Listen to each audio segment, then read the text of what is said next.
안녕하십니까. 하이구조 권용군입니다. 이번 새 학기가 또 시작됐습니다. 그래서 이번 학기에는 제가 맡은 강좌는 건축 구조 시스템에 대한 겁니다. 그래서 오늘 첫 시간은 건축 구조 시스템의 요번 학기의 학습 목표를 살펴보고요. 먼저 그 다음에 건축 구조 시스템의 현실, 그 현재의 현대 건축 구조 시스템의 실상, 그 다음에 어떻게 나가야 되는지 그에 대해서 잠깐 살펴보겠습니다. 그 다음에 현대 건축 구조 시스템의 특징들을 또 살펴보도록 하고요. 그 다음에 마지막으로 건축 구조 시스템의 종류들을 살펴보도록 하겠습니다. 그래서 건축 구조 시스템의 종류는 여러 가지 다양하죠. 되게 뭐 여러 가지 종류가 많은데 여기서는 구조 재료에 따른 분류를 먼저 살펴보고요. 그 다음에 골조 시공 방법에 따른 분류, 그 다음에 하중 저항 시스템에 따른 분류, 그 다음에 마지막으로 구조 형태학적 분류를 살펴보도록 하겠습니다. 그래서 이 여러 가지 건축 구조 시스템의 종류 중에서 이번 학기는 그 네 번째에 해당되는 구조 형태학적 분류를 중심으로 학습할까 합니다. 먼저 학습 목표를 살펴보겠습니다. 일단 건축 구조 시스템에 대한 정의를 살펴보면 일단 건축과 관련되겠죠. 건축물. 건축물은 형태와 공간을 디자인하는 거죠. 형태, 구조물의 형태와 그 안에 있는 내부 공간, 때로는 거기에 외부 공간들을 디자인하는 겁니다.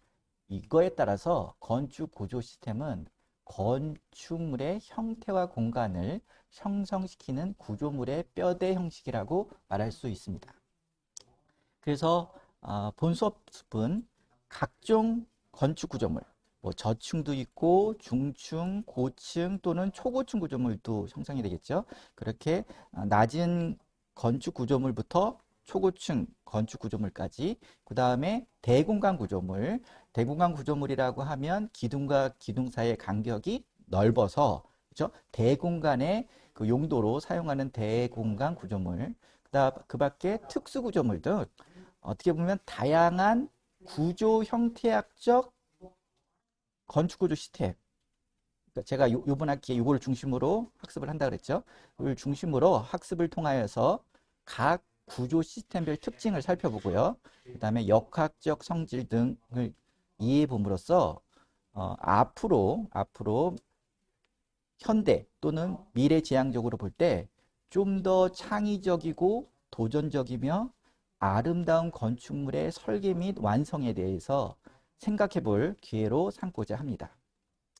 그래서 다시 한번 정리를 해보면 이번에 학습 목표는 건축 구조 시스템을 통해서 건축물의 창의적인 형태, 그동안 해왔던 형태 또는 앞으로 시도해 볼 만한 형태 및 공간 디자인을 구현하기 위한 기존 다양한 구조 시스템들을 이해해 보겠습니다. 그래서 건축가들, 제가 전번 학기에 건축 구조 계획을 주제로 한 학기 동안 강의를 진행했었는데, 그래서 그때 처음 강의 때 제가 말씀드린 것은 건축 구조 계획은 누가 한다 그랬죠? 건축가와 구조공학자가 같이 협업을 하면서 한다고 말씀드렸죠. 그런데 아무래도 우리나라 건축의 현실은 처음에 건축물의 기획이나 초기 기본 설계를 할 때는 아무래도 구조공학자를 배제한 그 건축가들이 주로 많이 기획과 기본 설계를 계획 설계를 하게 됩니다. 그러다 보니까 그 건축가들이 구조에 대한 부담감, 그다음에 구조에 대한 이해 부족으로 인해서 디자인에 대한 한계를 느끼시는 분들이 의외로 많다고 봅니다. 그렇기 때문에 건축가의 입장에서 설계를 하시는 사람 입장에서 하시는 분들 입장에서 보면 이번 한 학기 강의를 통해서 설계 뭔가 창의적이고 기존에 있었던 것보다도 더 창의적이고 응용 가능한 형태에 대한 디자인에 대한 그 학습, 그 다음에 공간 디자인에 대한 구조 시스템의 이해를 통해서 뭔가 건축 설계에 대한 조금 능력 향상을 꾀했으면 좋겠습니다. 그리고 이들 다양한 건축 구조 시스템들의 하중 전달 메커니즘을 이해해 보도록 하겠습니다. 건축 구조 시스템이라는 것은 결국 외부에서 전달되는 하중과 그 하중으로 인해서 생기는 반력, 그렇죠? 그 반력으로 인한 그 외력. 그래서 외력은 두 가지로 나눠져 있다. 외부에서 작용하는 힘이지만 하중과 반력이라는 큰 힘이 있습니다. 그 힘을 구조체가 저항을 해야 됩니다. 저항을 해서 안전하게 무너지지 않고 많은 움직임이 생기지 않게 만드는 건데, 그렇다면 외부에서 작용하는 이런 여러 가지 거기 하중에는 중력 방향으로 작용하는 중력 하중이 있고요. 그 다음에 자연 현상에 의해서 발생하는 지진 하중과 풍하중과 같은 횡력이 있습니다. 수평력이 있는데, 이런 힘들을 건물이 잘 받아서, 구조체가 잘 받아서 이것을 그렇죠? 하부를 기반으로 잘 전달시키는 하중 전달 메커니즘을 잘 형성시켜야지 이게 이제 좋은 건축 구조물입니다. 그렇기 때문에 이 하중 전달 메커니즘, 하중을 어떻게 전달시키느냐, 그리고 어떻게 흘려보내느냐에 따른 공부를 해보고자 합니다.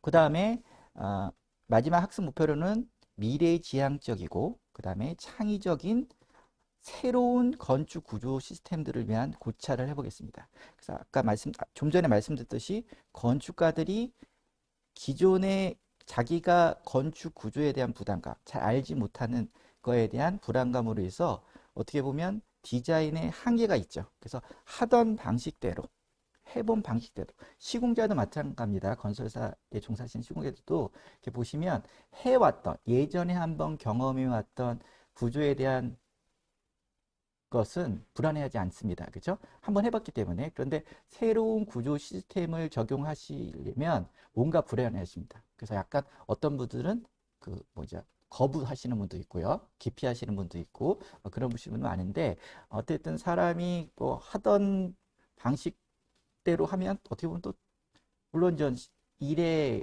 능숙함은 생기고 효율은 생기겠지만, 어떻게 보면, 좀 재미가 없죠. 그죠? 뭔가 자기의 발전을 위해서는, 기술 향상을 위해서는 새로운 프로젝트에 대한 도전도 필요한 겁니다.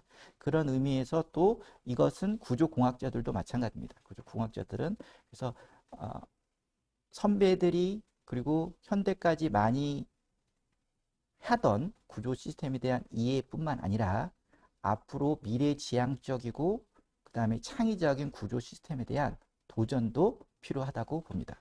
그래서 건축가나 구조공학자나 그 다음에 그 시공하신 건설회사에 계시는 분들을 비롯해서 건축공학과 안에서도 종사하시는 모든 분들이 건축 구조 시스템에 대한 직관적이고 감각적인 이해, 그죠?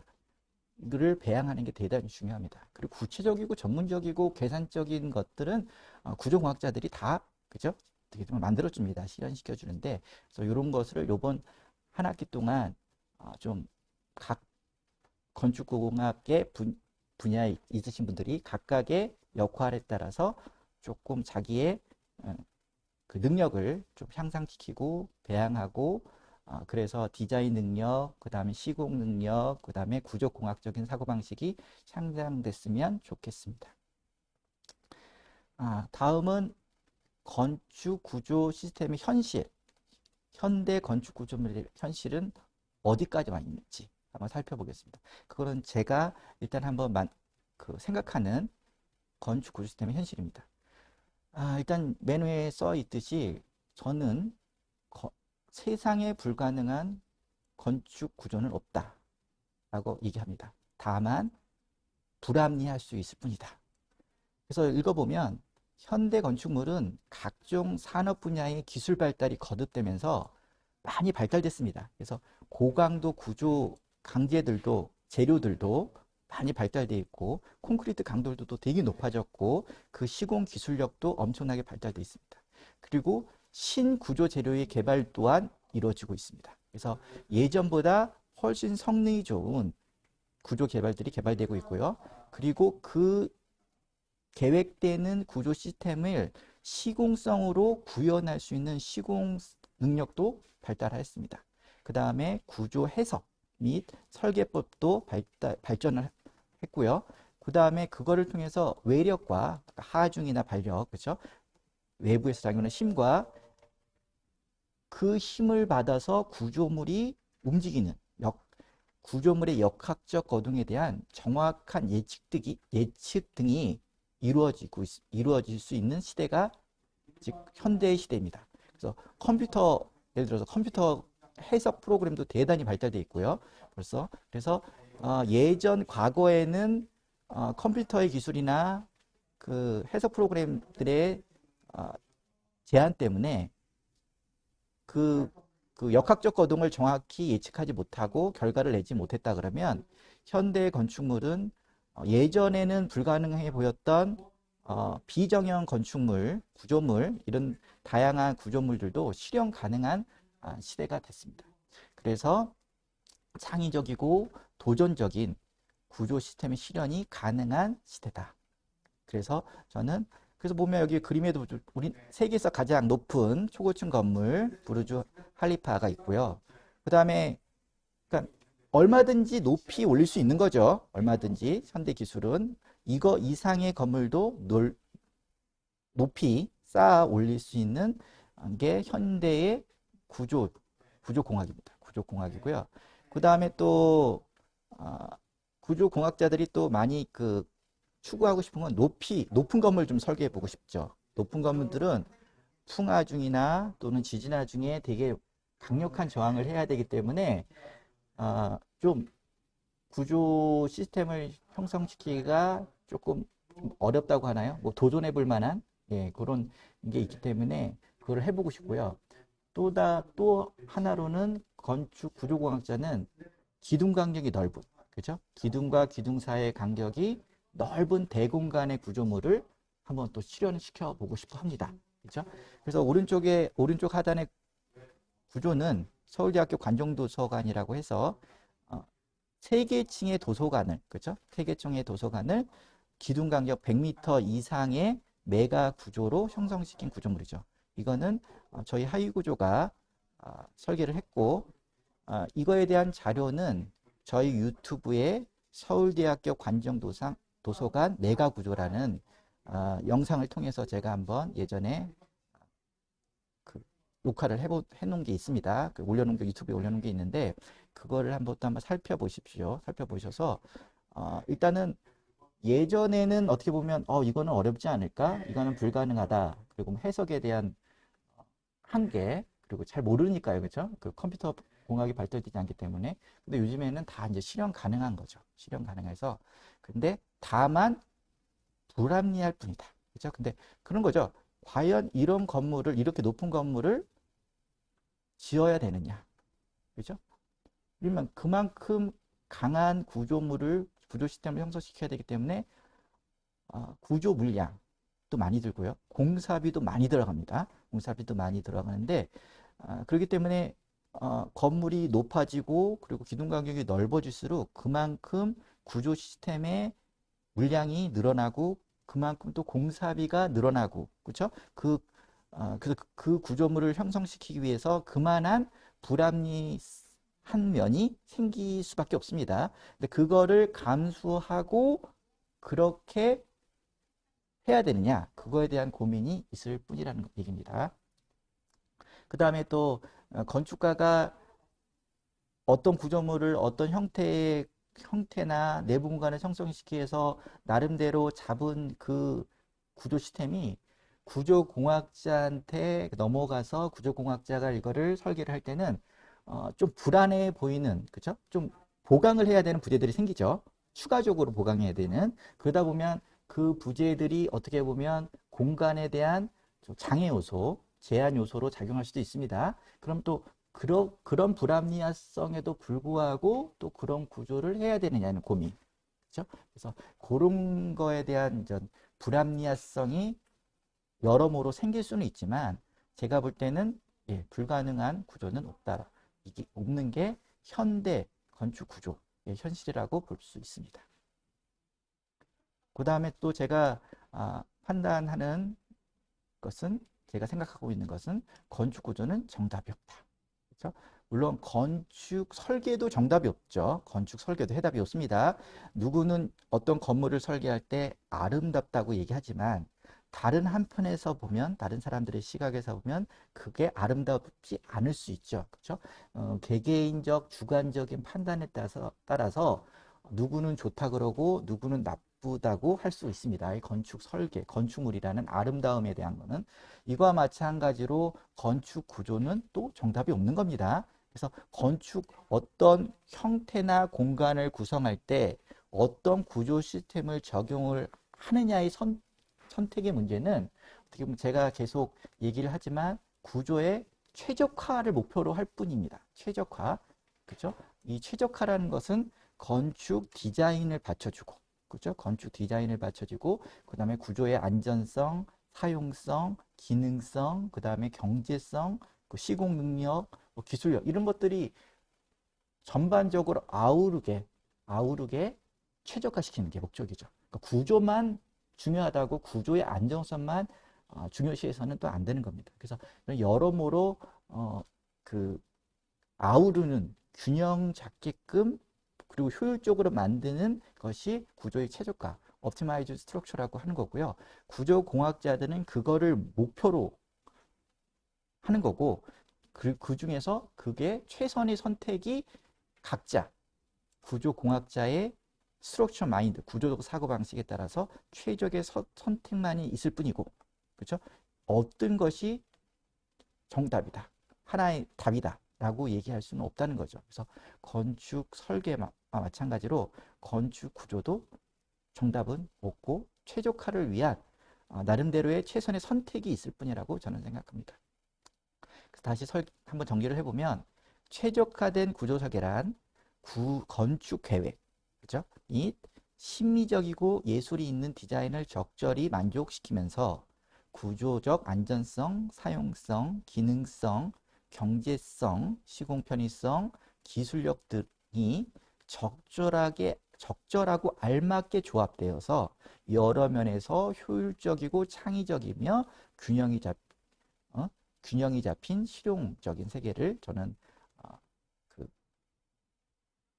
최적화된 구조 설계라고 정의하고 있고, 또 그런 거를 위해서 어떻게 보면 최선의 선택을 하기 위해서 저희 구조공학자는 노력하고 있습니다. 그래서 예를 들어서 왼쪽 하단의 그림은 광명 경륜돔 경기장이죠. 이렇게 보면 넓은 스판의 그 돔 경기장을 말하는데 그 지붕 시스템을 형성시키는 것이 어떤 것이 최적이냐, 어떤 선택이 옳을 거냐, 이런 것도 어떻게 보면 똑같은 형태와 공간을 구현을 할 때 구조공학자 또는 구조 설계자마다 다들 본인이 생각하는 게 다 틀립니다. 그렇죠? 그 생각하는 게 다 틀리고 그러다 보니까 어떻게 보면 취향의 문제죠. 구조 사고방 선택의 문제라는 거죠. 그렇기 때문에 그 어느 게 옳고 그름, 맞고 틀림이 있는 게 아니라 그 구조적 공학자의 가치관이라고 할까요? 구조적 사고방식에 따라서 나름대로 최선의 선택을 한다는 겁니다. 그렇기 때문에 또 그런 선택들이 본인의 욕심에 의해서 좀 변질될 수도 있다는 거죠. 변질될 수 있기 때문에 또 구조공학자들은 본인도 틀릴 수 있다. 그리고 본인이 모르는 기술도 있을 수 있다. 뭐 이런 본인의 경험에 대한 한계도 있기 때문에 다른 구조공학자 또는 자문이나 또 의견도 겸손하게, 그죠? 겸손하게 청취하고 생각해 그렇죠? 많은 의견을 들을 필요가 있다고 생각합니다. 그 다음에 밑에 두 번째 그림은 밴쿠버 공항입니다. 이것도 제가 예전에 한번 찍어본 사진인데 여기 보면 나무 구조죠. 나무 구조입니다. 그래서 기둥에 철골 기둥, 그죠? 철골 기둥에 주 줄기가 있고 거기에서 뻗쳐나오는 장가지들로 인해서 이런 것들이 어떻게 보면 보드를 받치는 거죠. 보드를 받쳐서 어떻게 보면 보의 경관을 줄여주는 거죠. 이런 시스템. 그것도 보면 이런 공항과 같은 구조 시스템들은 일단은 면적이 넓죠. 면적이 넓기 때문에 어떻게 보면 그 작은 구조물을 형성시키는 거와 같이 너무 다양하면 이게 지금 생산성과 제작성 면에서 또 문제가 생깁니다.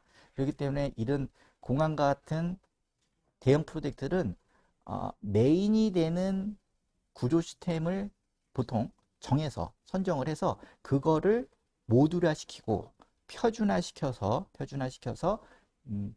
실제로 시공에 대한 제작성, 그리고 시공성 이런 것들도 좀 고려를 해야 되겠죠. 그러니까 어떻게 보면 너무 많은 부재, 각각 다른 많은 그 부재를 갖고 다양하게 하면 그 부재들을 만드는 생산성 면에서 효율이 떨어지죠. 그리고 또 그 생산하는 면에서 공장 생산을 한다 그러면 부품이 많기 때문에 그만큼 또 많은 비용이 들어갑니다. 그렇지만 규격화되고 표준화되고 모듈화된 구조 시스템을 선정을 하면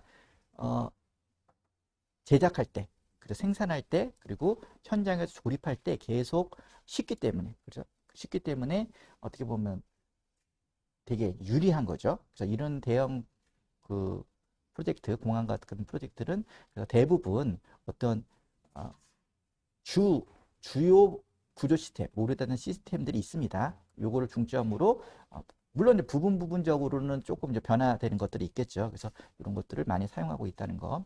그래서 그리고 이제 공항을 설계할 때 어떤 구조 시스템으로 할 때 아름다울까? 그죠? 아름다울까? 심미적으로 예술성이 있을까? 어떻게 보면 이제 공항들은 어떻게 보면 그 나라 또는 그 지방의 어떻게 보면 랜드마크 역할을 하기 때문에 많은 사람들이 방문을 할 때 도시를 대표하는 구조 시스템이 된다고 할 수 있죠. 딱 보면. 그렇기 때문에 그거에 대한 도시의 상징이라든지 이런 것들도 많이 그렇죠?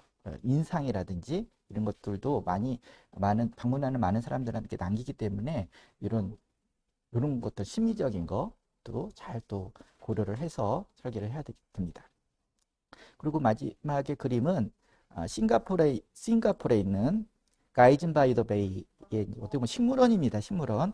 이것도 제가 방문해서 한번 찍어본 사진인데 이거는 보면 그 나중에 설명할 기회가 있겠지만 여기 보면 철골로 그 아치 형태의 곡면이 지붕을 날라가고요. 그 다음에 이게 유리잖아요. 그죠? 식물원이니까 햇빛이 들어와야 되니까 이 그 골조들을 밑에 식물원 유리를 받치는 골조들을 매달 형태입니다. 매달았고요. 그래서 아치 철골 구조의 매단, 그렇죠? 매단 구조를 형성시키고 있고요. 그 다음에 이 내부에 들어가 보면 여기 보면 잘 보시겠지만 그 보행로가 있습니다. 그 보행로조차도 또 케이블로 이렇게 매달아서 어떻게 보면 되게 이제 뭐 상상력을 공상과학에 나오는 듯한 아슬아슬한 구조물을 형성시키고 있습니다. 그러니까 그걸 통해 이제 사람들은 또 흥미로워하는 거죠. 흥미롭고 그래서 좀 인상적이었는데 이런 구조물. 그래서 어떻게 보면 이런 건축 구조물을 어떻게 형성을 시키나에 대한 어떻게 보면 정답은 없는 거죠. 정답은 없고 어쨌든 건축가의 컨셉에 맞게 구조도 어떻게 보면 흥미로워야 된다는 겁니다. 그렇죠? 사람의 눈길을 끄는, 그죠? 이게 아슬아슬하든 또는 좀 괴상하게 생기든, 그죠? 뭔가 흥미를 끌어야지 된다고 저는 생각합니다. 그죠? 그래서 어쨌든 이것은 흥미로운 건축물 중에 하나고요. 나중에 한번 또 살펴보도록 하겠습니다. 다음 또 제가 생각하는 건축 구조 시스템의 현실은 앞으로의 건축 구조는 새롭고 미래지향적이며 창의적인 기술 개발이 필요하다는 겁니다. 그래서 현실을 볼 때면 우리가 그동안 많이 써왔던 예를 들어서 철근 콘크리트 구조, 얼마 전에도 좀 감리를 하기 위해서 현장에 이제 방문한 적이 있는데 요즘 건설사에서 종사하시는 많은 분들이 철근 콘크리트 구조의 현장 관리에 대해서 많이 어려워하십니다. 왜냐하면 철근 콘크리트는 어떻게 보면 역사는 오래됐고, 역사를 두고, 그나마 노하우가 많이 있고, 그렇죠? 많이 해봤으니까.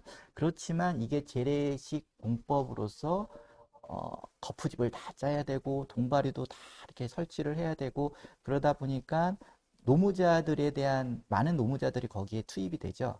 그러다 보니까 그리고 공사장의 환경 또한 동바리로 조그만 동바리로 다 이렇게 연결이 되기 때문에 좀 지저분하고 어수선합니다. 그리고 언제 사고가 어떻게 날지도 모르고 그리고 시공 관리자들 측면에서 보면 노무자들을 관리하는 거 그것도 되게 많이 어려워진 게 현실입니다. 그러다 보면 계속 철근 콘크리트 구조 이 재래식 공법이라는 게 언제 계속 해야 되느냐 뭐 이런 거에 대한 자꾸만 그쵸? 의문이 생기는 거죠. 그리고 노무비도 계속 올라가고, 그리고 노무자들이 해외 노동자들의 많이 의존하다 보니까 기술력들이 또 예전 같지도 않은 것 같고, 그리고 철근 콘크리트 구조는 어떻게 보면 3D 업종이다 보니까 환경이 나쁘고 힘들고 그러다 보니까 미래의 그 후배들이 후손들이 안 하려 그러죠. 그렇죠? 힘든 거 안 하고 더러운 거 안 하고 그렇죠? 그러다 보니까 점점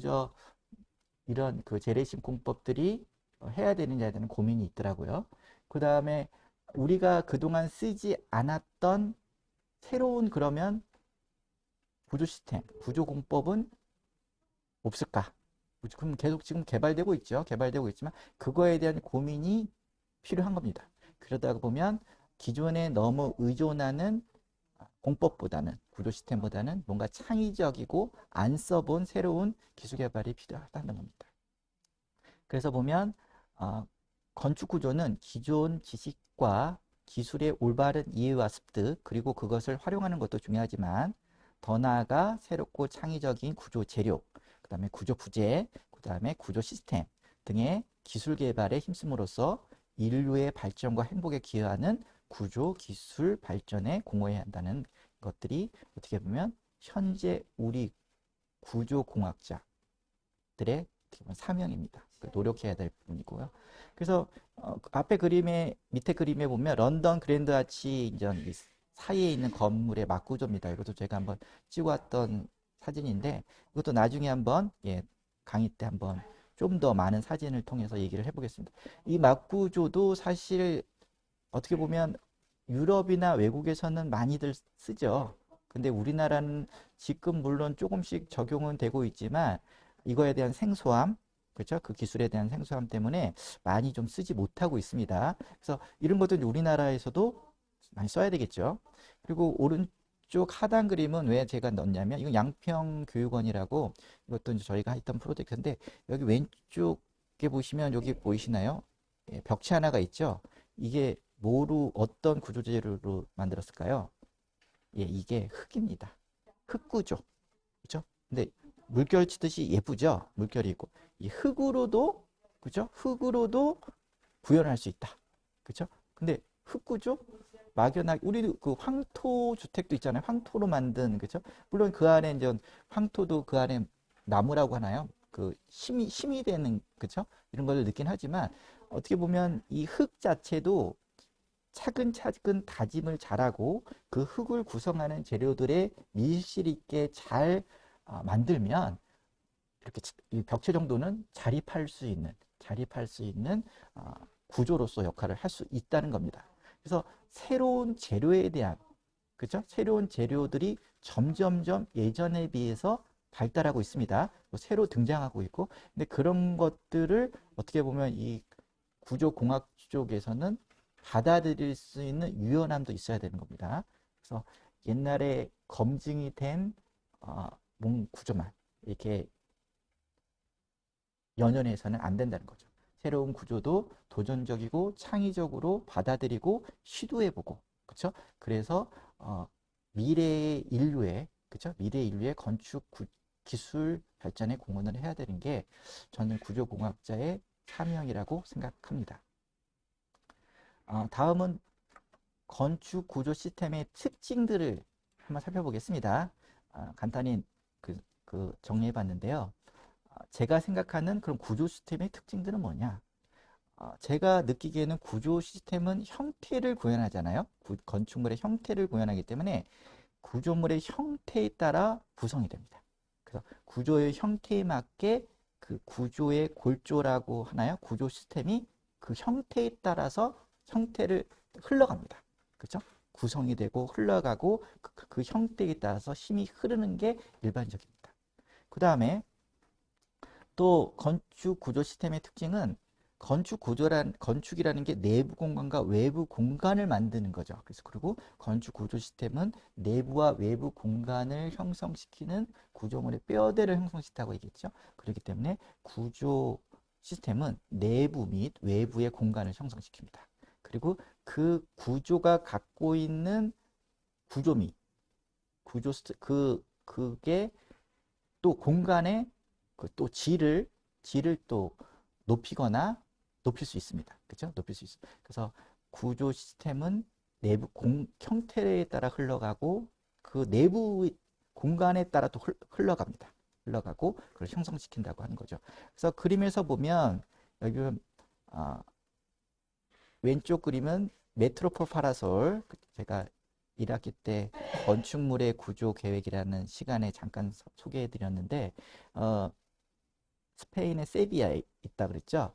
메트로폴 파라솔로 세계 최대의 목구조, 그렇죠? 목구조인데 이거 같은 경우는 그 형태를 이 외부의 어떻게 보면 이 스트럭처가 형태를 구성하고 있습니다. 그래서 이 자체가 어떻게 보면 스트럭처 구조면서도 뼈대이면서도 그 자체가 형태고, 그렇죠? 그 형태가 뛰어나면 그 지방의 그 나라의 랜드마크 역할을 하고 아이콘의 역할을 합니다. 그래서 이것도 그 세비야 시의 어떻게 보면 아이콘의 역할을 하고 있는 거죠. 그래서 그리고 또 이 파라솔 역할을 하기 때문에 6개의 파라솔이 있었나요? 이 파라솔 역할을 하기 때문에 이 밑에 광장의 그늘막 역할을 합니다. 그늘 역할을 그 엄청나게 무더운 스페인 세비야의 그 열을 이게 이제 그늘 파라솔 역할을 하면서 이제 가려주는, 그래서 외부 공간을 형성시킨다고도 할 수 있죠. 그렇죠? 외부 공간을 이게 형성시킨다고 할 수 있고요.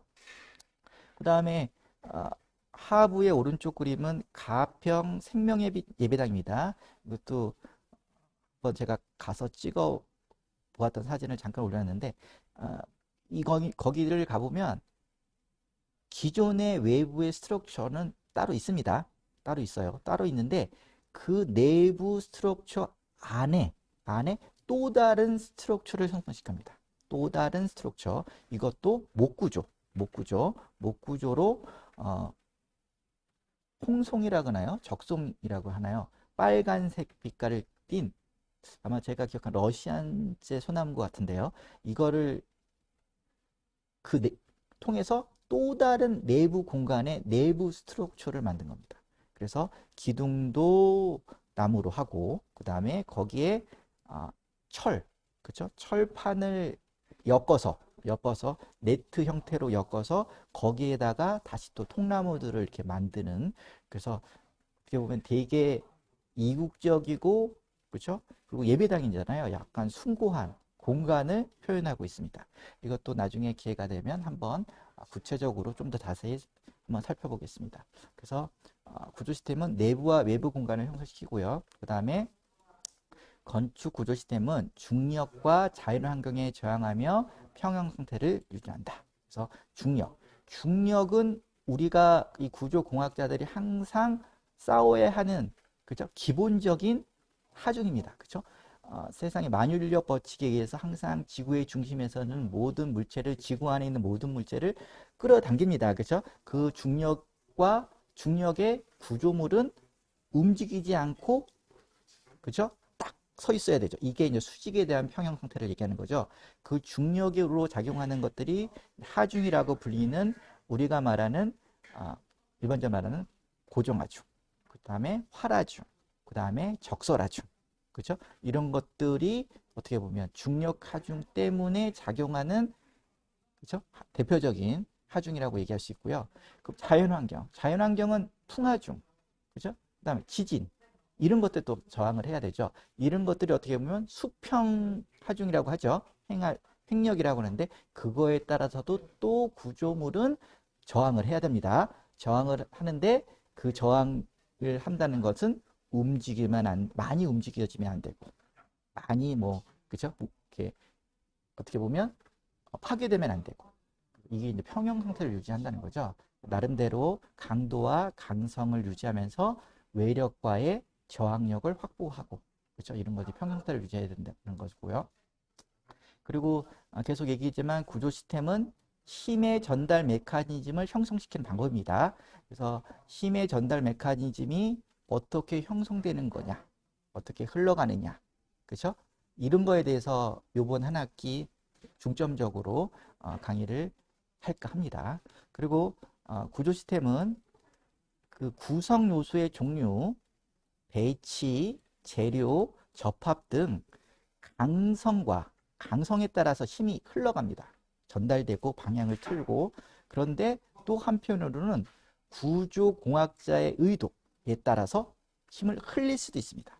따라서 이들 강성과 구조공학자의 의도에 따라 힘이 전달됩니다. 이런 특징이 있고요. 그래서 하중은 구조물의 강성에 따라 흘러간다. 맞는 말입니다. 그렇지만 또 힘은 구조공학자의 설계 의도에 따라 힘을 흘린다. 이것도 맞는 말입니다. 그래서 구조 시스템은 구조를 강성에 따라 흘러간다.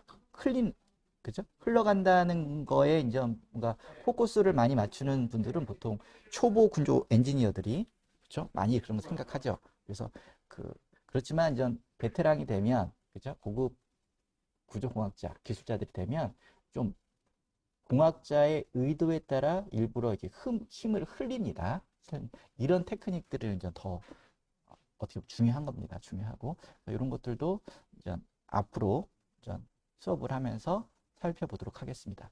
그래서 구조 시스템의 재료, 이거 RC를 쓸 건지, 스틸을 쓸 건지, SRC를 쓸 건지, 목구조를 쓸 건지, 그죠?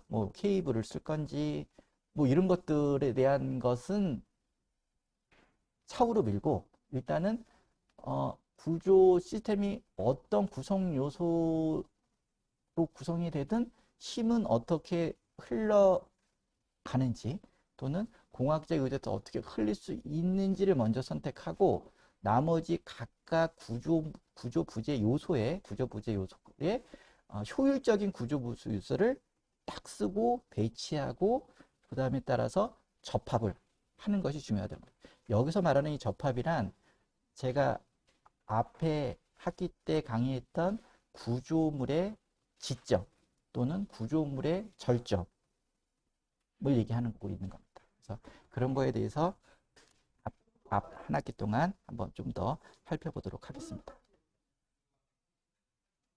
다음은 구조 시스템의 종류 중에서 종류를 살펴보도록 하겠습니다. 구조 시스템 종류 되게 다양하죠. 그리고 분류하는 방법도 되게 많습니다.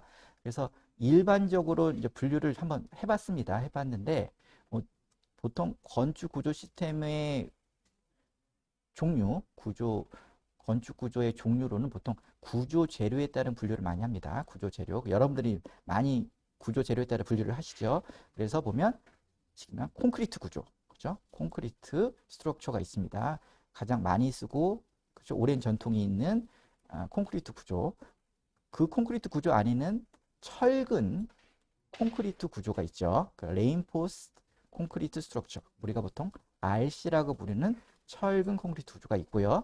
그 다음에 PC라고 부르는 프리캐스트 콘크리트가 있습니다. 프리캐스트 레인포스 콘크리트 스트럭처. 그래서 PC라고 부르죠. 그래서 미리 그 오른쪽 하단에 나오죠. 공장에서 미리 일부를 PC로 만들고, 그죠? PC 기둥 같은 경우 만들고, 그 다음에 이걸 조립을 해서, 그죠? 그 다음에 슬라브를 또 하프 슬라브 같은 걸 치고, 거기다 나중에 이제 슬라브를 콘크리트를 현장에서 마저 쳐서 굳혀서 형성시키는 이런 그 다음에 프리스트레스 콘크리트가 있습니다. 프리스트레스 콘크리트 스트럭처가 있고요. 그리고 프리스트레스 콘크리트에는 포스텐션이라고 부르는 게 있고, 그 다음에 그 공장에서 프리텐션을 통해서 그렇죠? 인장력을 미리 주는 형태로 해서 만들기도 하는 어떻게 보면 프리스트레스 겸 PC, 그렇죠? PC를 겸용하는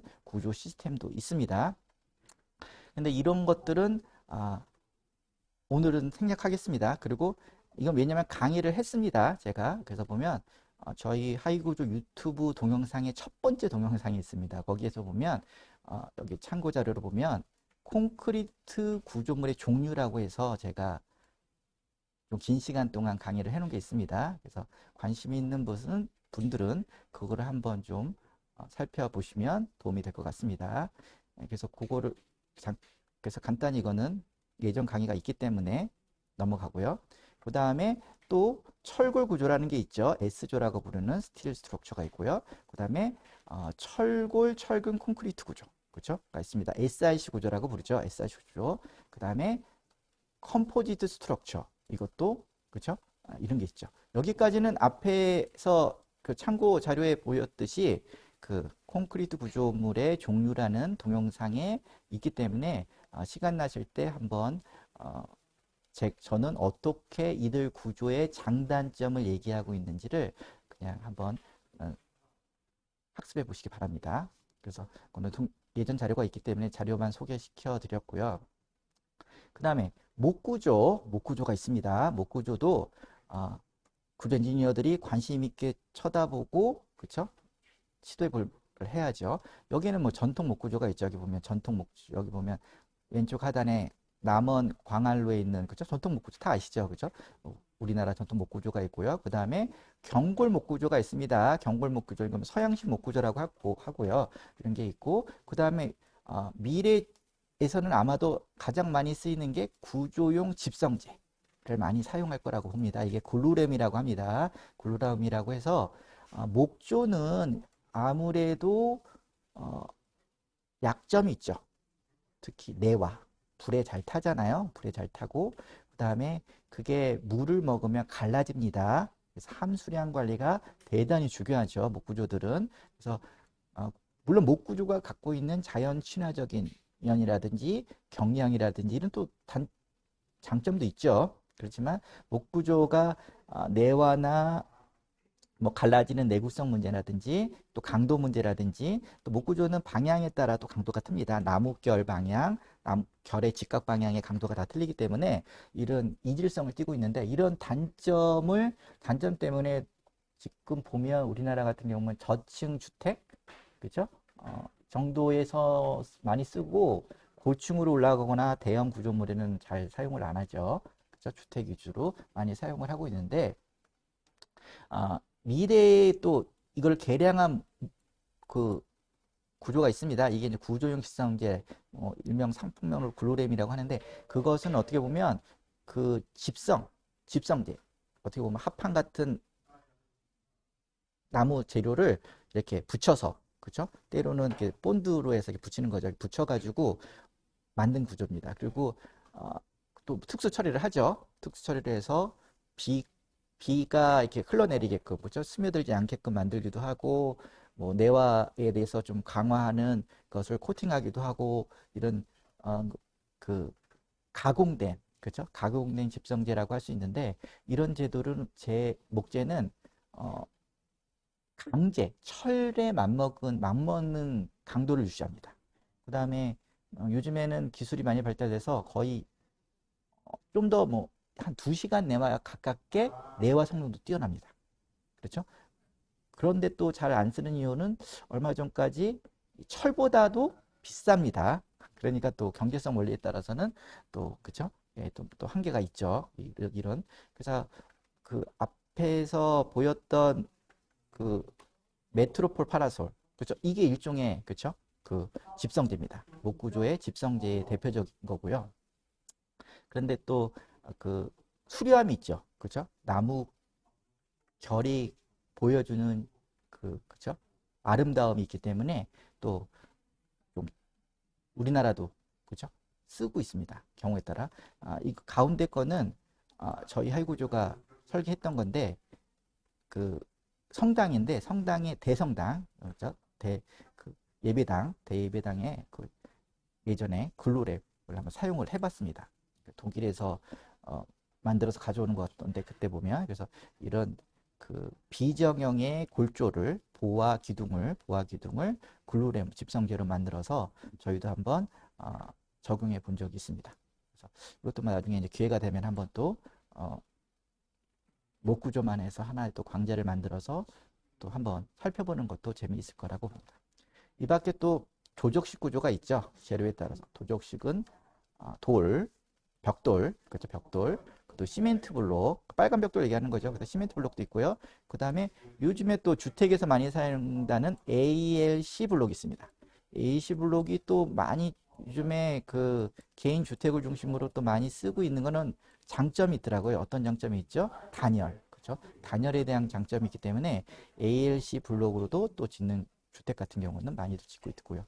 또 돌도, 그죠? 돌도 일종의 조적 구조죠. 그래서 오른쪽 하단에 보면 양평에 지었던 조적식 구조인데 이거는 저희가 정의한 건데 그 통석으로 지은 적도 있습니다. 통석, 다통석입니다. 근데 이거의 건물주는 제가 알기로는 그 돌을 만드는 석재 사장님이세요.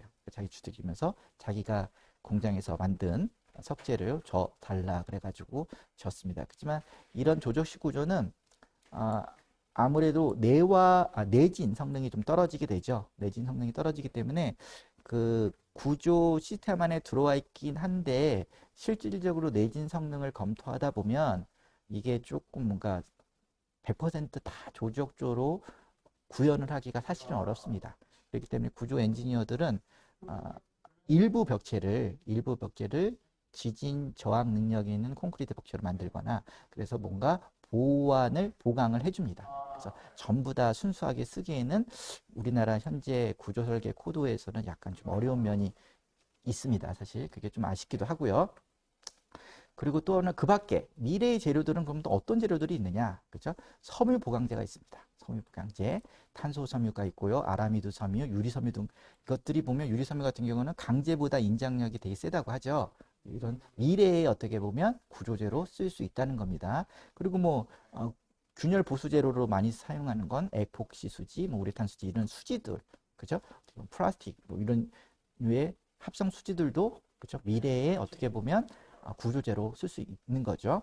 유리, 그렇죠? 유리도 어떻게 보면 유리 구조라고 해서 많이 좀 또 소개가 되기도 하는데, 근데 이제 보통 유리도 보면 이 구조체로 천재로 보면 주 구조재로는 잘 안 쓰죠. 뭐 유리를 잡아주는 그 구성시키는 구조재는 별도로 있죠. 근데 유리가 어떻게 보면 2차 부재로 쓰는 경우에는 간혹 보시면 그 쇼핑몰이나 가보시면 난간, 그렇죠? 난간을 그냥 유리로만 이렇게 세워놓고 두꺼운 유리로 해서 그냥 강화 유리지만 세워놓고 끝나는 경우가 있죠.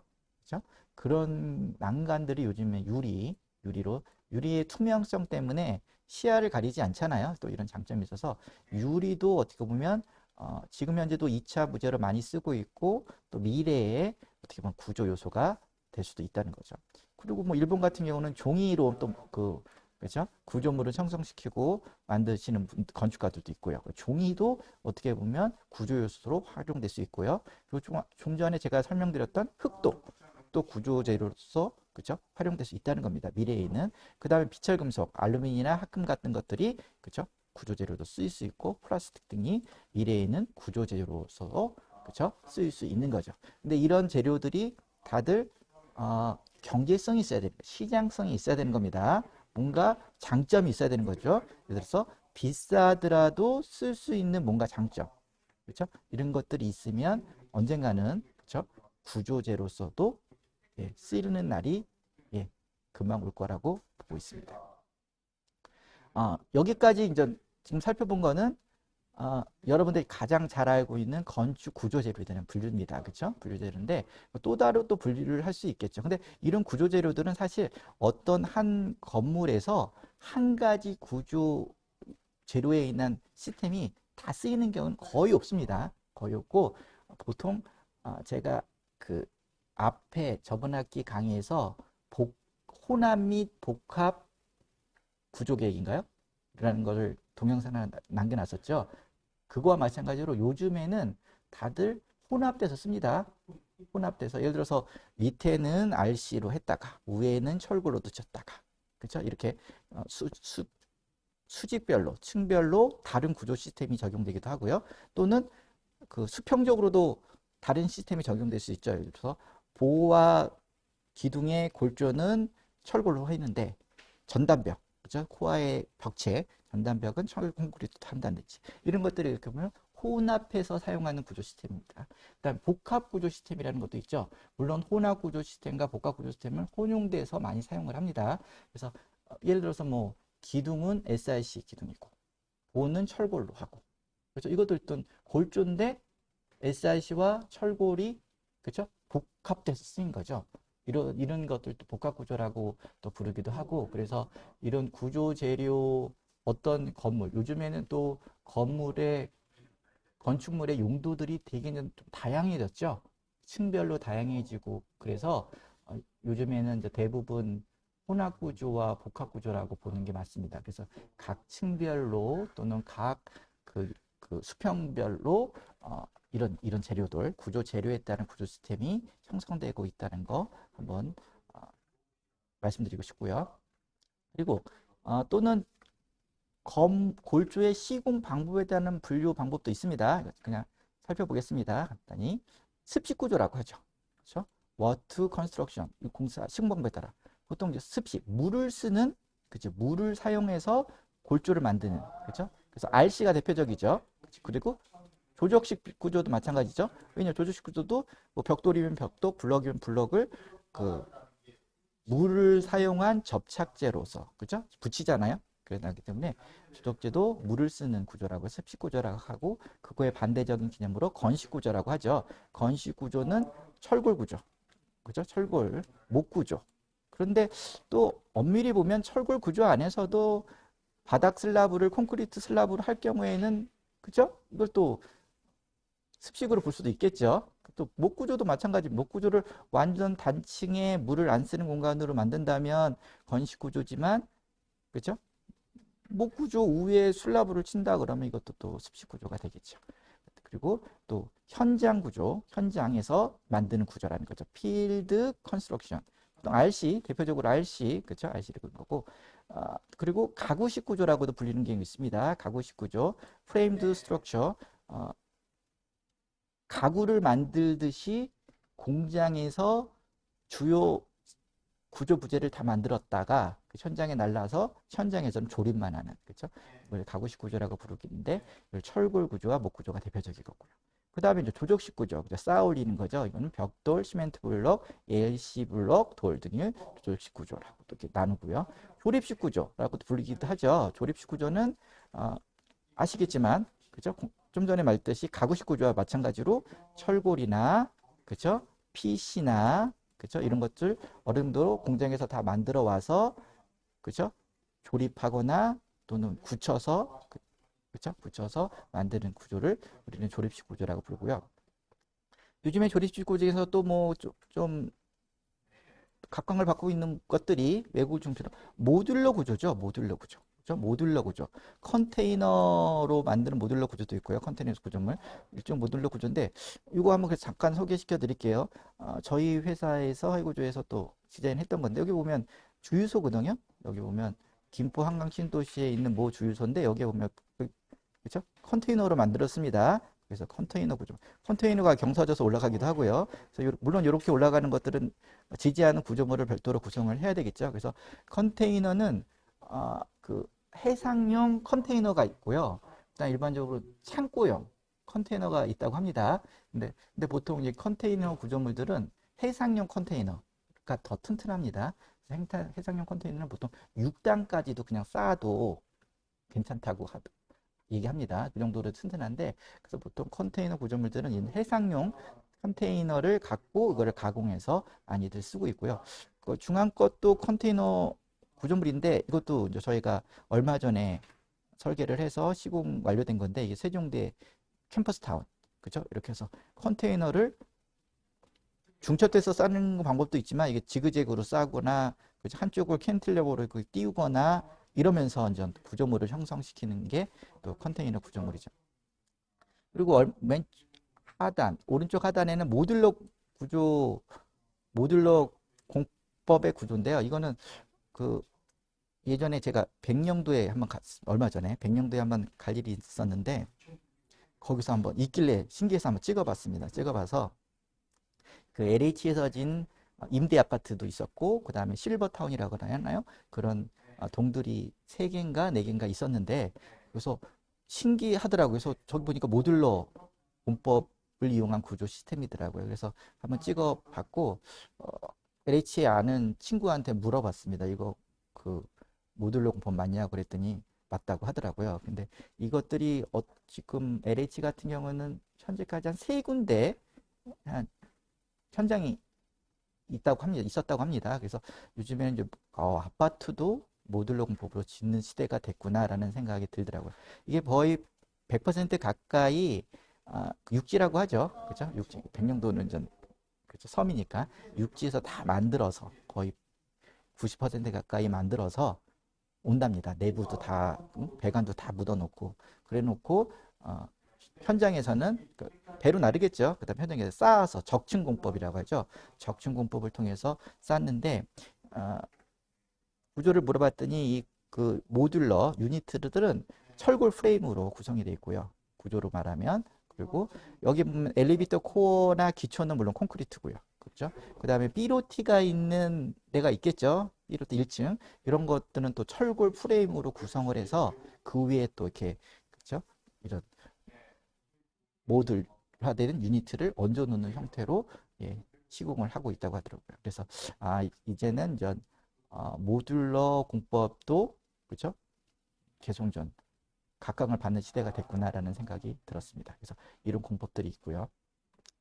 컨테이너 수는 뭐 많이들 하고요. 저희도 실적들이 꽤 많습니다. 많이들 하고 있고 모듈러는 지금 이제 각광을 받고 있고요. 그리고 섬이나 오지나 그렇죠? 이렇게 원활한 자재 수급이나 이런 것들이 어려운 데에는 이게 적용할 만하더라고요. 그렇죠? 그 다음에 이제 일체식 구조라고 불리는 게 있죠. 대표적인 게 RC, 레인포스 콘크리트, 그렇죠? 이건 일체식, 그렇죠? 굳혀서 일체식 구조의 특징은 그렇죠? 어느 모양이든 형태로든 거푸집만 잘 짜서 일체식으로 딱 콘크리트만 부으면 그 형상이 나타난다라는 또 장점이 있습니다. 이 밖에도 이제 특수 구조라고 부르는 것들이 있죠. 쉘, 막구조, 그 다음에 현수식 구조들 여러 가지 이제 구조들이 있는데 이런 것들은 앞으로 저희가 살펴보도록 하겠습니다. 그리고 또 하나는 구조 시스템의 종류로서 하중 저항 시스템에 따라 분류할 수도 있습니다. 하중 저항 시스템. 그래서 하중 저항 시스템에 따라서 크게 중력 저항 구조 시스템이 있고요. 또 하나는 횡력 저항 구조 시스템이 있습니다. 횡력 저항 구조 시스템이 있고요. 그래서 중력 저항 구조 시스템은 간단히 이렇게 한 6개만 일단 보여드리고 있는데요. 바닥 구조, 바닥판, 평면상의 바닥판으로 본다면 이렇게 일방향 거더 시스템, 기둥을 기준으로 한 방향에만 거더를 설치를 하고 그 사이를 일방향 슬랍으로 형성시키는 거. 그 다음에 요 세 번째 그림은 이방향 거더 시스템, 기둥을 기준으로 그 거더를 큰 보라는 거더를 형성시키고 그 다음에 두꺼운 두께의 콘크리트 슬라브를 치는 형태. 그 다음에 이방향 거더 시스템의 중간에 작은 볼을 그죠 배치를 해서 비밀하는 작은 볼을 배치를 해서 슬라브 두께를 줄이는 경우. 그 다음에 그 플랫 슬라브 시스템 놓으면 그 지판이자 드롭 판넬을 설치해서 기둥 주위에 드롭 판넬을 설치해서 콘크리트를 무량판 구조라고 하죠. 보호 없이 슬라브를 형성시키는 경우. 그리고 지판 드롭 판넬조차도 없는 플랫 플레이트 슬라브 그렇죠. 그 다음에 지판 드롭 판넬에 이방향의 그러니까 조이스트 슬라브를 이방향으로 보낸 와플 슬라브 시스템 뭐 이런 것들이 있죠. 그래서 이런 것들은 또 예전 그 동영상 자료에 철근 콘크리트 바닥 평면 구조계획에 또 한번 설명한 적이 있기 때문에 또 그거 참조하십시오. 그래서 저는 넘어가겠습니다. 그래서 이런 형상은 그런 건데 그러면 이런 보드를 경우에 따라서 RC로도 할 수 있고 S조, 강구조, 철골구조로도 할 수 있고 합성구조로 할 수 있고 그렇죠? 이런 겁니다. 그래서 일단은 하중의 중력 하중에 대한 그 하중은 결국 바닥판을 통해서 결국 어디로 갑니까? 기둥으로 전달이 되는 거죠. 기둥으로 전달되고 기둥이 위에 기둥부터 밑에 기둥까지 쭉 전달이 돼서 기초 집안으로 흘러가서 하중이 절단되는 그죠? 구조 전달 메커니즘이 형성이 되는 건데 그거를 슬라브를 통해서 한 방향의 큰 보로 바로 전달을 시키는 거냐 두 방향의 그 거도로 이 방향으로 전달을 시킬 거냐 아니면 빔을 통해서 전달을 시킬 거냐 아니면 보호 없이 무량판 구조로 바로 기둥으로 전달시키느냐 이런 거에 따라서 바닥판 또는 연직 방향 전달 시스템이 달라지는 겁니다. 이거는 참고자료 한번 살펴보시고요. 그 다음에 중력 저항 시스템은 이렇게 바닥판의 하중들을 결국은 기둥으로서 전달을 시킵니다. 그렇죠? 기둥으로서 전달을 시키고 바닥판의 모양에 따라 구조 시스템에 따라 전달을 시키고 그것들을 기둥을 통해서 하부 집안으로 흘려보내는 거죠. 전달시키는 거죠. 결국 그래서 수평 방향의 중력으로 작용하는 수직 방향의 하중들을 수평 방향의 하중으로 직결시키고 그리고 그것들을 수직 하중으로서 밑에 있는 수직 하중으로서 전달시키는 거에 따라서 중력 저항 시스템이 여러 가지로 달라지는 겁니다. 그래서 보면 결국 각 층의 슬라브를 통해서 각 기둥에 전달되고 그 힘들이 하부로 누적되면서 전달이 되는데 그렇다면 결국은 중력 저항 시스템은 수직재, 기둥이나 벽체, 전담을 이런 거에 따라서 그거의 배열에 따라서 결정된다는 거죠. 수직 방향의 전달은. 그렇기 때문에 어떻게 보면 구조 계획은 일반적으로 기둥의 위치 또는 수직 부재인 벽체, 전담벽의 위치에 따라서 결정된다고 그것이 먼저 결정되고 나서 그 다음에 수평 바닥판의 구조 시스템이 결정된다고 해도 과언이 아닙니다. 그래서 맨 처음에 구조 계획에서 수직 방향 위아래로 전달시키는 그 수직 하중 전달 시스템을 만드는 것이 어떻게 보면 제일 선행되는 경우가 많습니다. 그래서 기둥의 위치라든지 벽체 위치를 먼저 결정을 하고 그 건물의 용도나 구조 계획에 따라서 그렇죠? 그거에 따라서 그 다음에 이제 그 바닥판의 구조 시스템이 지지가 되는 거죠. 그래서 이런 것 같은 경우는 전 베이별 시스템을 보면 뭐 기둥 간격을 좀 촘촘히 배치할 수도 있고 그렇죠? 정사각형에 준해서 배치할 수도 있고 이렇게 직사각형에 따라서 이렇게 배치할 수도 있고에 따라서 뭐 그렇죠? 이방향 슬라브가 될 수도 있고 또는 일방향 슬라브가 될 수도 있고 그렇죠? 그래서 슬라브에 대한 얘기도 많이 했었죠. 앞에 동영상에서. 그래서 일단 기둥을 또 이와 같이 등간격으로 설치할 수도 있고 그렇죠? 뭐 좀 한쪽은 넓게 또 다른 스판은 짧게 이렇게 설치할 수도 있고 그렇죠? 이렇게 여러 가지로 설치할 수 있습니다. 그리고 이 그림과 같이 이거는 이제 등간격에 어떻게 보면 기둥을 배치했다고 치면 그렇죠? 맨 끝부분은 캔틸레버로 좀 이렇게 내밀었죠. 그러다 보면 이것도 좋은 점이 있습니다. 왜냐면 기둥의 입장에서 보면 모든 기둥들이 중력 하중에 대해서 어떻게 보면 균등한 하중들을 받죠. 다들 기둥의 사이드들이 거의 같아지면서 왜냐하면 이제 기둥들이 초고층 같은 경우는 받는 응력이 틀릴 경우에는 이게 컬럼 쇼트닝이라고 부르죠. 기둥의 축소가 달라집니다. 그렇게 된다면 또 그거에 대한 고려를 또 해줘야 됩니다. 구조공학자들이 설계자들이. 그렇기 때문에 그 첫 번째 그림과 같이 각 기둥들이 받는 균등한 하중들로 배열을 해주면 어떻게 보면 하중들이 고르게 분산돼서 어느 기둥에 집중돼서 떨어지지 않기 때문에 또 유리한 장점이 있습니다. 두 번째 그림은 가운데 코어를 배치하고 그다음 수직재가 없는 거죠. 어떻게 보면 뭐 이런 경우도 만들 수 있습니다. 그러면 나머지 그러면 이런 각층의 슬라브나 보는 뭐죠? 캔틸레버 형태가 되는 거죠. 다 여기에 캔틸레버, 그렇죠? 이거는 사방이 다 캔틸레버, 슬라브든 보든 형성이 돼서 모든 힘들을 코어 벽체에 집중시켜서 내보내는 시스템을 만들 수도 있고요. 이걸 코어 시스템이라고 하고, 예를 들어서 코어 시스템을 이렇게 중앙에 이렇게 쭉 배치를 해서 일방에서, 이런 경우에는 이제 좌우 방향만 캔틸레버가 되겠죠. 슬라브든 보든 이렇게 형성을 시켜서 힘을 집중적으로 코어에만 전달을 시켜서 하중을, 그렇죠? 흘려보내는 이런 시스템도 만들 수 있고요. 그리고 세 번째 그림은 외피형 시스템입니다. 외피형 시스템은 외곽에만, 예를 들어서 외곽에만 기둥을 촘촘히 배열을 해서, 그렇죠? 내부에는 뭐 없죠. 기둥을 없어서 모든 하중들을 외피에 있는 기둥, 2A나 1A성의 외피에 있는 기둥에만 전달을 시켜서, 그렇죠? 하중들을 보내는 겁니다. 그리고 여기에 뭐 슬라브로만 쳐도 되고, 경우에 따라 거더가 이렇게 연결이 될 수도 있겠죠. 이거 같은 경우도 슬라브로 한 판으로 뭐 치기 너무 어렵다 그러면 보가 이렇게 격자형으로, 격자보라고 하죠. 나중에 한번 살펴보겠습니다. 이렇게 격자로 보를 설치해서 어쨌든 결국에는 수직부재인 외곽에 있는 기둥이나 벽체에만 잘 전달을 시켜서 가는 또 구조 중력 저항 시스템이 있을 수 있고요. 그 다음에 이번 그림도 뭐 이번에는 스판이 좀 넓은 거네요. 그리고 중앙에 또 여기는 기둥이 있네요. 그죠? 외곽만 하는 기둥. 그러면 이런 기둥들이 바닥판에 있는 하중들, 수직 중력 하중들이 어떻게 합니까? 바닥판을 통해서 안쪽 기둥과 바깥쪽 기둥으로서 전달이 돼서 내려가는 거죠. 그렇죠? 그래서 내려가는 거고, 만약 이렇게 기둥을 이런 방향으로 세열로 이렇게 만들면 슬라브를 통해서 전달되는 하중이 원웨이성이 되는 거죠. 일방향 스판의 방향이 되고, 요 윗그림은 이방향 스판 방향이 되는 거죠. 타워 형태로. 여러 가지, 그러니까 그 용도에 따라 만들 수 있는 거죠.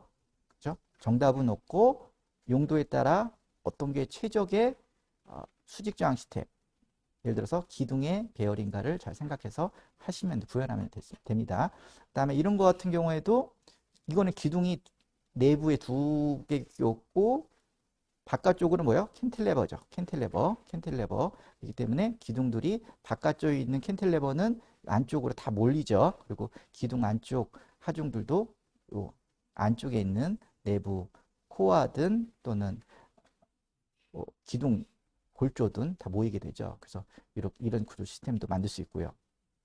여기도 마찬가지입니다. 여기도 요번에는 이렇게, 그렇죠? 두 열로 해서 하중을 원웨이성으로 실려서 만들 수도 있고요.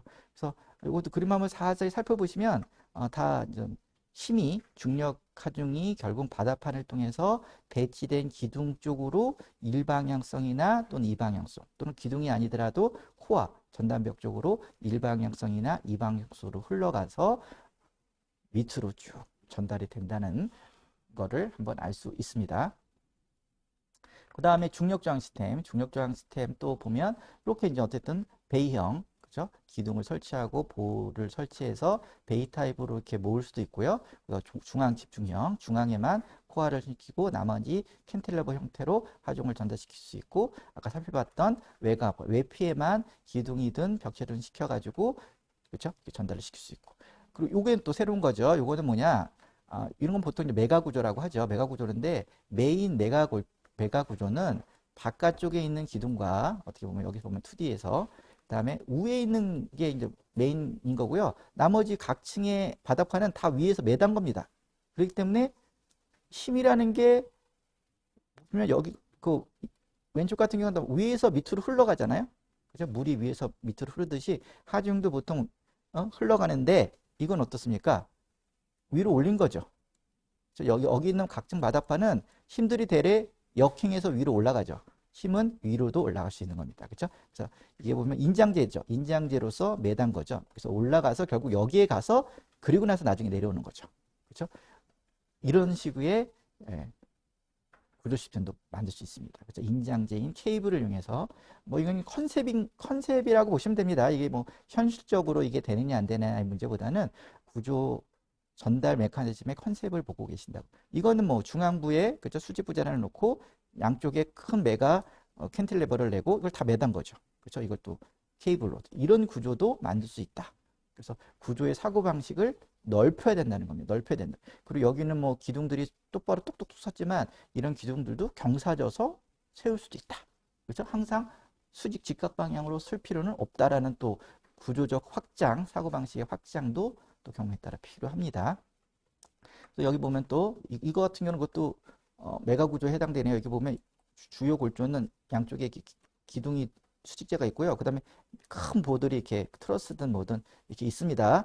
그 다음에 나머지 그럼 요 사이에 있는 것들은 다 매달린 겁니다. 여기 큰 게, 요 밑에 부분은 여기에 매달린 거고요. 그 다음에 여기 있는 바닥판, 여러 층의 바닥판은 여기 골조에 매달린 거고, 그죠? 여기는 여기 매달린 거고, 그렇죠? 이게 아마 그 홍콩의 상하이뱅크가 아마 이런 구조 시스템이지 않을까 기억이 되는데, 어떤 이렇게 매달릴 수 있습니다. 메가 구조. 이거는요. 이거는 수직재가 가운데 있고 이것도 메가 구조로 큰 뭐 한 개 층이나 두 개 층에 해당되는 보일 수도 있습니다. 이것들이 아주 큰 거죠. 거기다가 다 또 이 가운데 껴있는 층들의 구조들은 여기에다 매달려 있는 겁니다. 그렇죠? 이게 뭐 이렇게 보면 각 층의 그룹별 서스펜서 시스템이라고 부르죠. 자, 한번 좀 살펴보실 필요가 있고요. 그다음에 이거는 어떻습니까? 요거 세 번째 그림은 이것도 메가 구조가 이렇게 기본적으로 있고요. 그 다음에 중력에 대해서는 여기도 있네요. 여기 중간에 또 메가 구조가 이렇게 껴 있고요. 여기는 어떻게 보면 밑에 거는 여기 요 메가 수평재에 매달려 있는 거고 여기는 위에 또 타고 있는 거네요. 그렇죠? 그리고 여기는 또 매달고 있네.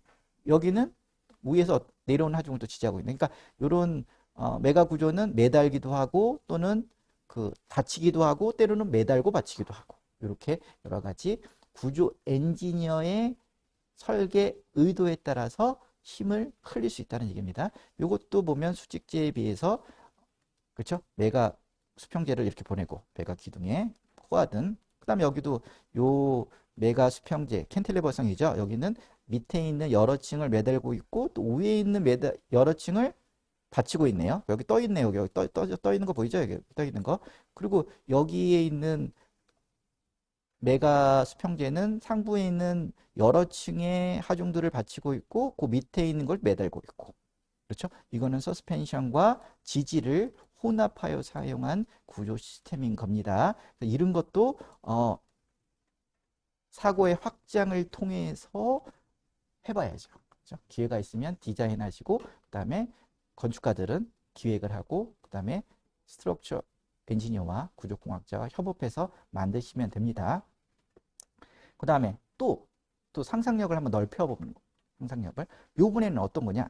여기 보면 메가 기둥같이 큰 놈이 있죠? 그 다음에 여기 보면 이게 뭡니까? 이게 서스펜션입니다. 이게 뭡니까? 매단 구조죠? 앞으로 배울 텐데 케이블 같은 겁니다. 케이블 같은 거에다가 매단 겁니다. 여기 층을 모든 층을 그냥 모든 층을 다 매달았어요. 근데 매달기에 조금 이게 너무 되게 과해 보이니까 그러니까 이게 좀 힘이 약해 보이죠? 이 매달 이걸 다 이 많은 층을 그러다 보니까 또 위에는 이게 뭐 아치입니다. 아치 앞으로 배웁니다. 여기는 케이블, 위에는 아치. 그래서 아치와 케이블을 겸해서 밑에 있는 이 모든 구조를 그렇죠? 다 매단 겁니다. 그래서 힘을 결국은 다 이렇게 바닥판에 힘들을 이렇게 보내서 그 다음에 이렇게 밑으로 흘리는 거죠. 이렇게도 할 수 있다는 겁니다. 뭐 현실적에 맞지는 않지만 그래도 이런 사고방식을 구조적 컨셉을 가져도 된다는 거죠. 그리고 이거는요. 두 번째 그림도 수직부재를 어떻습니까? 쭉 여기까지 올렸나요? 여기까지 이렇게 수직부재를 이렇게 올리고 그 다음에 트러스 형태의 그 큰 메가 구조를 세 개쯤을 세웠네요. 이렇게 이 메가 구조가 경우에 따라 한 층 층고가 될 수도 있고 두 층 층고가 될 수도 있고 세 층 층고가 될 수 있습니다. 그리고 나서 이 사이에 껴있는 메가 구조 사이에 껴있는 것은 다 여기 같은 경우는 하부에 그렇죠? 지지가 되고 있네요. 하부에 이렇게 지지가 돼서 이런 구조도 여기도 베타 저항 구조라고 하는 거는 트러스 구조를 얘기하는 겁니다. 트러스, 베타, 힘과 방향이 있는 이런 것들 나중에 배우겠습니다. 이런 거고요.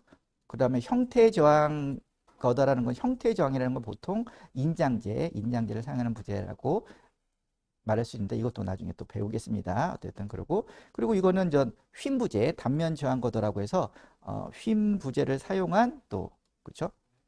구조 컨셉이죠. 이렇게 기둥이 있고 그다음에 두 개의 층에 해당되는 그렇죠? 지구재구로 형성되는 이거 뭡니까? 비렌딜 프레임이라고 부릅니다.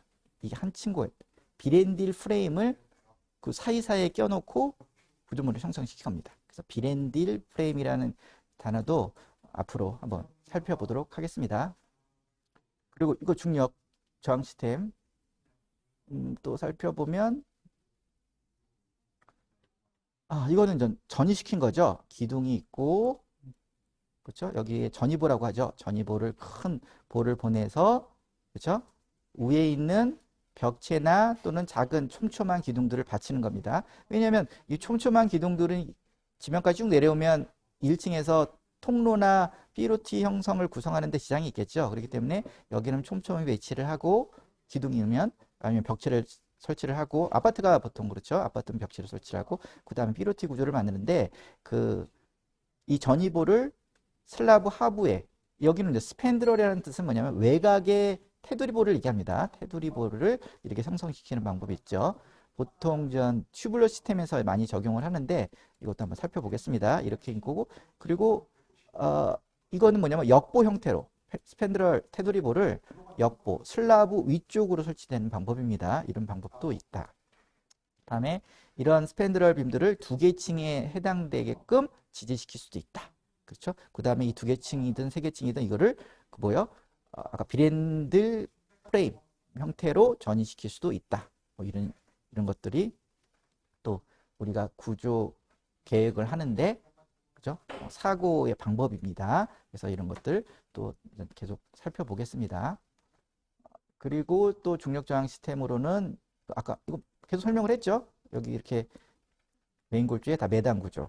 그 다음에 여기는 이렇게 전이보에 그 밑으로 내려오는 하중을 다 받는 거. 그죠? 이거를 트러스로 만드는 방법. 그 다음에 건물 절제 전체를 트러스화 시켜가지고 양쪽 기둥에 전달시키는 방법. 이것도 트러스를 시켜가지고, 그죠? 요건 캔틸레버도 있네요.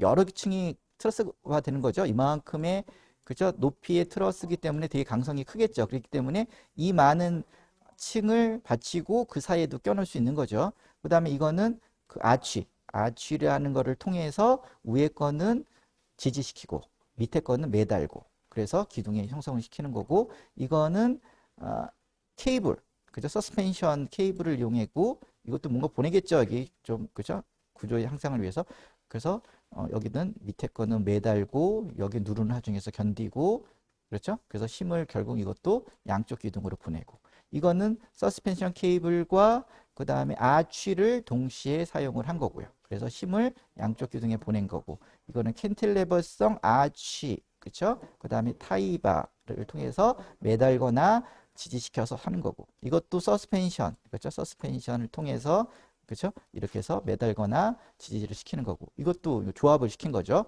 이거는 아치 그렇죠? 이거는 서스펜션을 시켜서 이 기둥에 전달시켜서 하중을 밑에 있는 기둥으로 전달시킨 거고 그렇죠? 아치입니다. 아치 이거는 타이 그렇죠? 인장제 이거는 인장제 그렇죠? 이런 식으로 물론 전 현실적이지 않을 수도 있지만 이런 식의 구조 시스템에 대한 컨셉을 만들 수도 있다는 거가 중요한 겁니다. 중요한 거고요. 시간이 계속 흘러가서요. 좀 빨리 하겠습니다. 그리고 횡력 저항 시스템. 그렇죠? 횡력 저항 시스템. 제가 하중 저항 시스템에는 중력 저항 시스템과 횡력 저항 시스템이 있다고 그랬죠. 횡력이라는 것은 아시겠지만 지진력과 풍력입니다. 그렇죠? 수평으로 붙는 바람이든 지진 하중이든 이것들이 강한 경막인 슬라브가 그 힘을 받아서 결국 그 힘을 수직 부재에 해당되는 횡력 저항 시스템에 전달을 시키는 겁니다. 전달을 시켜서 또 그 힘들을 하부로 내리는 거죠. 하부로 내리는 시스템입니다. 그래서 결국 하중을 결집시키는 거. 슬라브를 통해서 강한 경막인 다이아프램을 시켜서 힘을 경막시키고 이것들을 수직부재인 기둥이나 또는 골조나 또는 전단벽에 그쵸? 전달을 시키는 거죠. 예를 들어서 이거 같은 경우는 트러스죠. 그쵸? 트러스 수직 가세 시스템이라고 그랬죠. 가세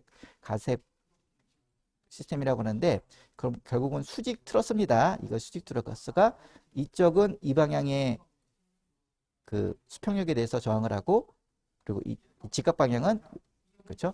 이렇게 강성이 큰 그 트러스 방향으로 또 하중을 직결시키죠. 그래서 그 횡하중에 대해서 안전성을 확보하는.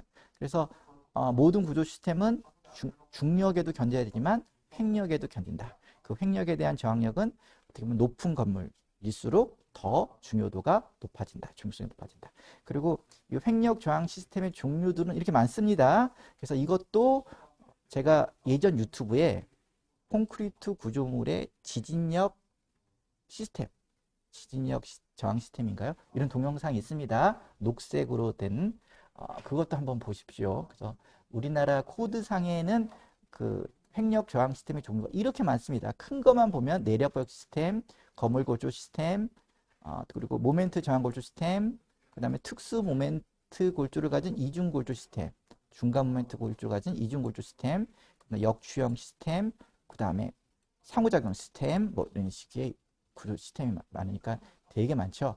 이 정도로 구조 엔지니어가 따지는, 구조공학자가 따지는 시스템은 많습니다. 이 중에서 과연 어떤 지진력 저항 시스템으로 선정을 하느냐는 설계자의 컨셉에 따라 다른 겁니다.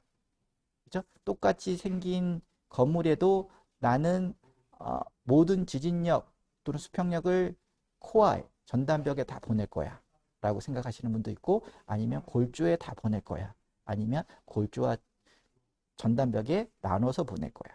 그래서 뭐 몇 퍼센트를 어디에 보내고 몇 퍼센트를 어디에 보낼 거야. 이런 것들에 따라서 횡력 저항 구조 시스템이 달라지는데, 이거는 좀 전에 말씀드렸던 콘크리트 구조물의 지진력 저항 시스템이라는 동영상을 살펴보시면 우리나라 지진 내진 설계의 그 변천사부터 해서 좀 설명한 게 있습니다. 그거 한번 살펴보시고 여기서 생략하겠습니다. 그래서 횡력 구조 시스템도 앞으로 계속 배우겠지만, 예를 들어서 횡력에 대해서 눌러준 하중이 세다. 그러면 모든 기둥은 압축력만 작용하겠죠. 그런데 이게 이제 눌러주는 중력 하중의 하중보다 이렇게 수평 하중이 예를 들어서 크게 되면, 너무 크면 이게 그냥 이렇게 전도된다 그러나요? 전도 모멘트가 발생을 합니다. 그럼 이쪽은 눌러주고 이쪽은 당겨주고 돌아가는 거죠. 이렇게 잘못하면 이렇게 넘어집니다. 이런 거에 대한 안전성도 검토를 해야 되고요. 그리고 여기가 이제 다행히 고정도가 좋아서 눌러준 하중이 세서 전도 모멘트에 대해서 안전하다 그러면 어떻게 보면 구조물은 밑에서 위로 솟구쳐 있는 캔틸레버 구조죠. 이것들이 수평력을 받으면 이렇게 휨이 발생합니다. 휨이. 그래서 휨 모멘트, 맨디 모멘트가 작용을 하고요. 그리고 마찬가지로 밑에서 솟구쳐 있는 캔틸레버 구조이기 때문에 전단력도 작용합니다. 그래서 각 층에 작용하는 지진하중 같은 경우는 층 지진하중이라고 그러고요. 그렇죠? 층 지진하중이라고 그러는데, 큰 지진하중이 각 층마다 작용을 하죠. 근데 그것들이 누적돼서 어떻게 보면 밑으로 내려올수록 층 전단력, 그렇죠? 합쳐서 누적되어 있는 각 층의 층 지진하중이 누적돼서 계속 밑에 기둥에, 밑에 수직부재에 계속 영향을 미치기 때문에 밑으로 오면 올수록 수직부재, 전단벽이나 기둥에 전달되는 전단력은 세지는 겁니다. 그죠? 세지죠. 밑으로 내려올수록. 그러니까 밑으로 내려올수록 기둥은 축하중도 세지고, 그렇죠? 휨 모멘트도 경우에 따라 세지고, 그 다음에 전단력도 세진 겁니다. 그래서 밑에서 위로 솟구쳐 있는 캔틸레버 구조의 개념이다 라고 생각하시면 되고요. 그래서 이것도 같은 개념인데, 그래서 밑에서 위로 솟구쳐 있는 캔틸레버 구조이기 때문에 수평하중에 대해서는 구조물은 휨 저항을 하고 넘어가려는 전도에 대한 안정성을 확보해야 되고, 그 다음에 이렇게 잘려지려는 전단력을 받는다. 결국 이렇게 세워져 있는 게 밑에서 고정인 캔틸레버, 솟구쳐 있는 캔틸레버 구조라 그랬죠. 이거를 이렇게 눕혀놓다고 90도 이렇게 이렇게 눕혀놨다고 생각해서 견뎌야 된다는 겁니다. 그죠? 눕혀놨을 때도 이게 이제 횡력 저항 시스템의 컨셉인 거죠. 눕혀놔서도 그러니까 캔틸리버 빔 같은 메커니즘하고 같다고 생각하시면 되죠. 그렇죠? 건물을 이렇게 눕혀놔도, 그죠? 견디게끔 설계를 해야 되는 게 횡력 저항 시스템의 컨셉입니다. 그리고 마지막으로 건축 구조 시스템의 종류 중에서 구조 생태학적 분류 방법이 있습니다. 저희가 이번 학기 동안 이거를 중심으로 수업을 한다 그랬죠. 그렇죠? 구조 형태학적 분류 잠깐 보고 그냥 넘어가겠습니다. 이건 앞으로 자세히 하겠습니다. 그래서 먼저 생태 구조학적 분류는 강접 골조 시스템이라는 게 있어요. 리지드 프레임 스트럭처 시스템이라고 있어서 보와 기둥이라는 골조가 강접하는 됨으로 인해서 강적 골조, 그래서 모멘트 저항 골조라고 하고요. 강성 골조라고도 부르고, 이것들이 어떻게 보면 중력 하중과 수평 하중에 대해서 저항하는 시스템을 우리는 강적 골조 시스템이라고 해서 현대 건축물에 일반적으로 가장 많이 쓰이는 시스템이죠. 그리고 또 가세 골조 시스템이라고 있죠. 가세 골조는 수직 브레이싱, 그렇죠? 수직으로 브레이싱들이 이렇게 외곽에 브레이싱들이 되게 많잖아요. 그죠? 이런 수직으로 세워져 있는 가세들이 수평력에 대해서 저항하는 시스템을 브레이스 스트럭처 시스템이라고 하고, 그리고 이 강적 골조와 가세 골조가 혼합돼서, 그죠? 같이 섞여 있어서 같이 저항합니다. 수평 하중에 대해서 같이 저항하는 것을 강적 가세 혼합 구조 시스템이라고 있어서 앞으로 자세히 학습해 보도록 하겠습니다. 그 다음에 또 생태학적 분류로는 전단벽, 내력벽 구조 시스템이 있습니다. 이거처럼 중앙에 있는 코어, 전단벽, 강성이 큰 전단벽에 이건 뭐 거의 캔틸레버 형태로 이렇게 골조들을 형성해서 각 바닥판의 구조가 어떻게 합니까? 골조를 통해서 다 내려오는 거죠. 그래서 다 지지하고, 그리고 이런 수직에 대한 저항뿐만 아니라 수평에 대한 것도 강성이 큰 코어가 다 저항하게끔 만든 게 전단벽 또는 내력벽 구조 시스템이라고 부르고요. 그 다음에 아울리거 및 벨트 트러스 구조 시스템이 있습니다. 이거 아시겠지만 코어 부분에 해당되는 이렇게, 그죠? 가세 시스템이거나 전단벽 시스템을 기준으로 어떤 층에서 이렇게 아울리거 형태로, 그죠? 아울리거 형태로 캔틸레버 형태의 강성이 큰 트러스나 춤이 큰 보가 이렇게 형성이 되죠. 그리고 그 부분에 기둥을 형성시켜서, 그렇죠? 그 초고층 건물, 고층 건물의 횡강성, 흔들림, 그리고 이 많지 않게끔, 그리고 강성이 강하게끔 설계를 해주는 게 또 효율적인 구조 시스템이 될 수 있습니다. 그래서 중앙에 가세 코어가 위치하고 양쪽에 아울리거가 설치된 시스템이고, 그렇죠? 이거는 외곽에 가세 코어가 있고 아울리거가 형성되어 있는 거고, 끝단부에 기둥이 형성되어 있는 시스템. 그 다음에 벨트 트러스라는 것은 사실 보이지는 않지만 여기 그 아울리거에서 전달되는 힘들이 이 주변에 있는 기둥에 고루 전달이 되도록 이렇게 분산 효과를 하기 위해서 벨트 트러스를 설치하는 경우가 있습니다. 그래서 이런 경우들을 살펴보겠습니다. 아울리거들도 이런 방향 두 개 층에 해당돼서 이렇게 설치하는 방법도 있고요. 그렇죠? 여러 가지 방법들이 있습니다. 그래서 그런 것들도 아울리거 및 벨트 트러스 구조 시스템에서 앞으로 다뤄보도록 하겠습니다. 그 다음에 또 다뤄볼 거는 튜블러 구조 시스템. 튜블러 구조 시스템 구조물의 외곽 쪽에, 그렇죠? 외곽 쪽에 촘촘히 기둥 배열을 하고, 그렇죠? 그거를 뭐 그 강적 골조를 하거나 아니면 또 이렇게 강적 골조를 하거나 아니면 외곽에 촘촘한 기둥에 가세를 넣어가지고, 그렇죠? 튜브를 만들어서 그거를 갖고 횡력에 대해서 정하게끔 하는 튜블러 구조 시스템도 있고요. 보통 초고층에 이게 주로 많이 쓰죠. 그다음 메가구조는 아시겠지만 설명을 했지만 아주 큰 기둥, 그렇죠? 맨이 된 기둥, 그리고 아주 큰 보 트러스, 보나 이런 것들을 설치해서, 그렇죠? 뭔가 크게끔, 그리고 그 사이에 있는 구조들은 좀 또 내부적으로 또 메가 구조 시스템의 하중을 전달시켜서 구조 전달 메커니즘을 만드는 거, 그렇죠? 이런 것들이 또 메가 구조 시스템인데 이것도 앞으로 살펴보도록 하겠습니다. 이 밖에도 막구조 시스템, 그렇죠? 막구조 시스템, 케이블을 통해서 막을 형성시키는 구조 시스템도 있고요. 골조를 통해서 막을 시키는 시스템도 있고, 그리고 공기막 구조도 있고, 이런 여러 가지 구조 시스템이 있죠. 이런 걸 살펴볼 거고, 그다음에 하이브리드 케이블 구조 시스템. 이것은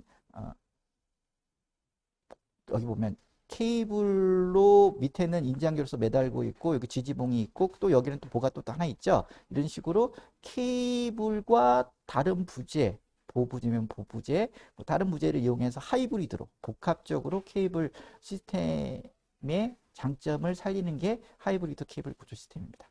그 다음에 엇갈린 벽보 및 트러스 구조 시스템. 그렇죠?